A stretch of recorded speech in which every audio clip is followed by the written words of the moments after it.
بسم اللہ الرحمن الرحیم۔ بعض ساتھیوں کی طرف سے یہ سوال کیا گیا ہے کہ ایک حدیث ہے بخاری شریف کی جس میں یہ ہے کہ حضرت عمار رضی اللہ تعالیٰ عنہ کے بارے میں حضور صلی اللہ علیہ وسلم نے فرمایا کہ عمار کو ایک باغی جماعت قتل کرے گی اور عمار ان کو جنت کی طرف بلا رہے ہوں گے اور وہ جماعت ان کو جہنم کی طرف بلا رہی ہوگی۔ یہ روایت ہے۔ اس روایت کی بنا پر بعض حضرات یہ بات کہتے ہیں کہ نعوذ باللہ کہ عمار رضی اللہ عنہ کو قتل کرنے والی جماعت حضرت امیر معاویہ رضی اللہ عنہ کی جماعت ہے، تو حضرت امیر معاویہ رضی اللہ عنہ کی جماعت باغی جماعت ہے اور نعوذ باللہ جہنم کی طرف بلانے والی جماعت، یعنی زبان حال سے کہنا چاہتے ہیں کہ وہ جہنمی جماعت ہے، نعوذ باللہ۔ اس کا جواب سمجھ لیں کہ پہلی بات تو یہ ہے جب کوئی ایک حدیث کا ہمیں مطلب سمجھنا ہو تو اس کے بارے میں مزید تفصیلات بھی ہمیں جاننی پڑیں گی، ہمیں مزید تفصیلات بھی دیکھنی پڑیں گی۔ کیا حضرت امیر معاویہ رضی اللہ تعالیٰ عنہ کے شان اور مقام و مرتبے کو پہچاننے کے لیے صرف یہی ایک حدیث ہے یا اس کے علاوہ بھی اور بھی بہت سی چیز ہے؟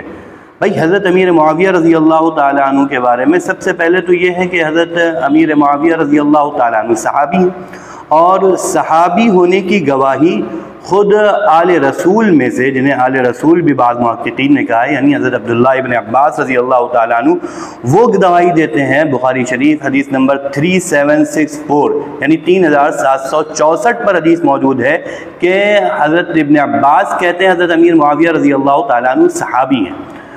جب حضرت امیر معاویہ رضی اللہ تعالیٰ عنہ صحابی ہیں تو صحابیت کے جتنے فضائل ہیں ان تمام فضائل کے مستحق حضرت امیر معاویہ رضی اللہ تعالیٰ عنہ۔ اس کے علاوہ حضرت امیر معاویہ رضی اللہ تعالیٰ عنہ کے لیے بے شمار فضائل ہیں۔ بخاری شریف حدیث نمبر 2924 یعنی 2924 پر ہے کہ ایک میری امت کا پہلا لشکر جو بحری جنگ کرے گا اس نے اپنے آپ کے لیے جنت کو واجب کر لیا۔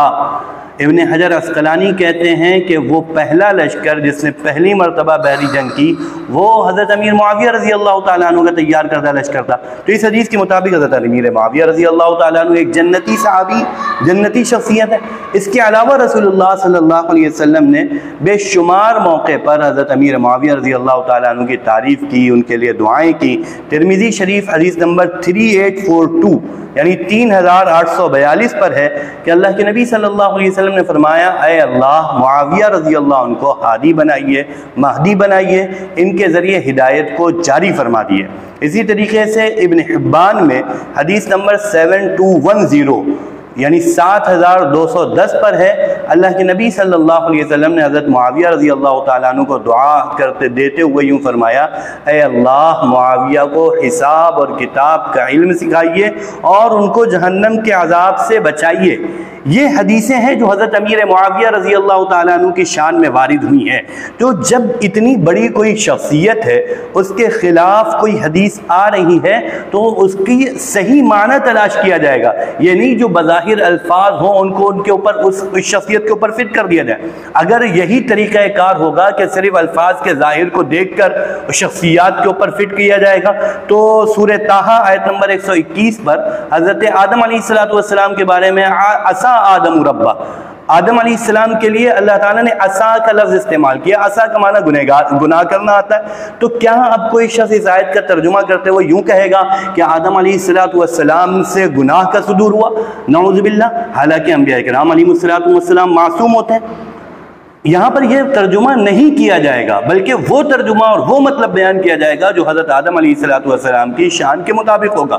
اسی طریقے سے ہم سب جانتے ہیں کہ بدر کے موقع پر رسول اللہ صلی اللہ علیہ وسلم کے پاس جو قیدی آئے تھے اس میں حضور صلی اللہ علیہ وسلم نے صحابہ کرام سے مشورہ کیا۔ حضرت ابو بکر رضی اللہ عنہ کی رائے یہ تھی کہ ان کو فدیہ لے کر چھوڑ دیا جائے، حضرت عمر رضی اللہ تعالیٰ عنہ کی رائے یہ تھی کہ ان کو فدیہ لے کر چھوڑا نہ جائے بلکہ ان کے ساتھ ان کو قتل کیا جائے۔ اللہ تعالیٰ نے بعد میں قرآن کریم کی آیت اتاری، اس میں اللہ تعالیٰ نے کہا ما کان لنبی ان یکون له اسرا حتی یسکن فی الارض تریدون عرض الدنیا واللہ یرید الآخرہ۔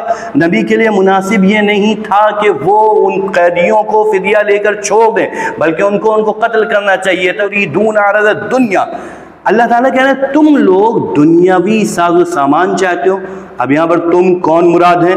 ظاہر ہے حضرت ابو بکر رضی اللہ عنہ ہے اور خود نبی کریم صلی اللہ علیہ وسلم کی ذات ہے. تو کیا اب کوئی شخص اس آیت کے ظاہر کو دیکھ کر یہ کہنا مناسب سمجھے گا یا یہ کہنے کی جرات کرے گا کہ نبی کریم صلی اللہ علیہ وسلم دنیا چاہتے تھے؟ نعوذ باللہ.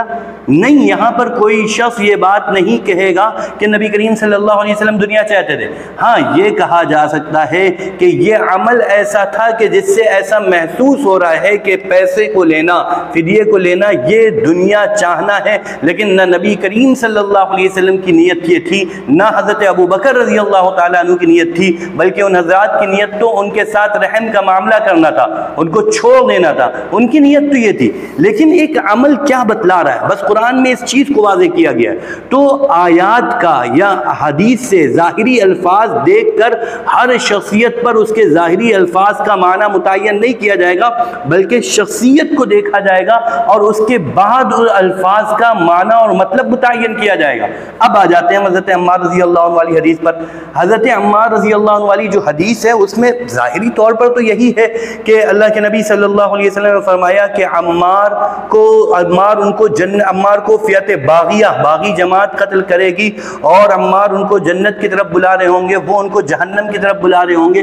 تو اس کا یہ مطلب ہے چونکہ حضرت علی رضی اللہ تعالیٰ عنہ خلیفہ راشد ہیں اور خلیفہ راشد کے خلاف جو جماعت آئے گی ظاہر ہے اس کے اوپر لغت کے اعتبار سے بغاوت کا اطلاق ہوگا، اور خلیفہ راشد کی طرف دعوت دینا یہ نیکی کی دعوت دینا ہے، اور نیکی کی دعوت دینا یہ جنت کی طرف لے جانا ہے. خلیفہ راشد کے خلاف دعوت دینا یہ گویا کہ گناہ کی دعوت دینا ہے، اور گناہ کی دعوت دینا یہ جہنم کی طرف لے جانا ہے. یہ ہے عمل کی حیثیت. لیکن اس معاملے میں حضرت امیر معاویہ رضی اللہ تعالیٰ عنہ مجتہد ہے، اور جب مجتہد اجتہاد کی بنیاد پر کوئی فیصلہ کرتا ہے تو اس کی صورت اگرچہ گناہ کی ہوتی ہے لیکن اس کے اوپر سے گناہ جو ہوتا ہے اس کو ختم کر دیا جاتا ہے. اور پھر اس کے ساتھ ساتھ وہ صحابی ہیں.